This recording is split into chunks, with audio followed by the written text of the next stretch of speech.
বন্ধুরা, এই যে দেখো কি নিয়ে আসছি তোমাদের সামনে। এগুলো ঘাটকোল বলি আমরা।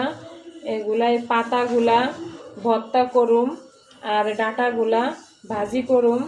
তোমরা দেখতে থাকো আমি কিভাবে ভাজা করি বা ভর্তা করি।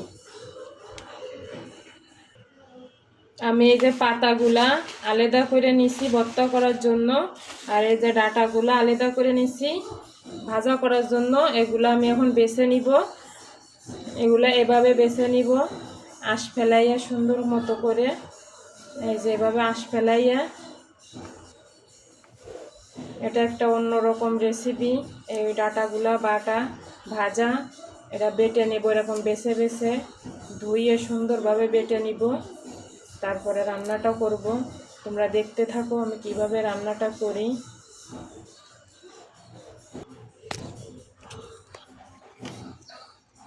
আমার এই যে সবগুলো ঘাটকোল বেছে নেওয়া হয়ে গেছে, সুন্দর করে যে বেছে নিছি।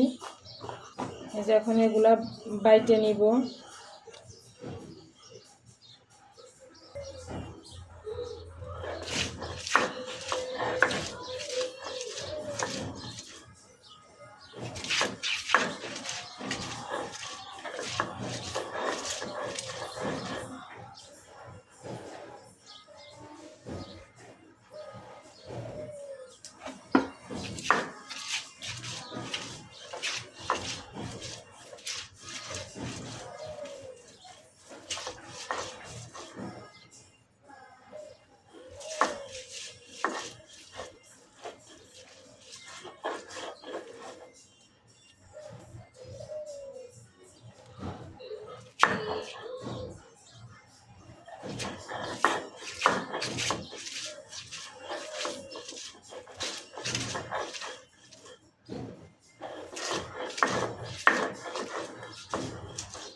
কাঁচাইয়া উঠাইয়া নেব।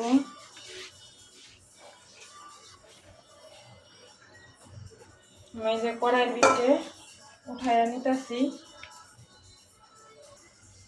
কয়েক কোয়া রসুন বাইটে নিলাম, এটাও ওর ভিতরে দিয়ে দেব। একটু পেঁয়াজ বাটা দিয়ে দিলাম, একটা তেজপাতা দিয়ে দেব, গরম মশলাটা দিয়ে দেব, একটু মরিচের গুঁড়া, একটু ধনিয়ার গুঁড়া, একটু হলুদের গুঁড়া, স্বাদ মতো লবণ। এখন আমি এটা চুলায় বসাই দিছি, সুন্দর করে ভাজা ভাজা করে নিব। তারপরে এটা আবার বাগার দিব। তোমরা দেখতে থাকো। আমি কীভাবে রান্নাটা করি।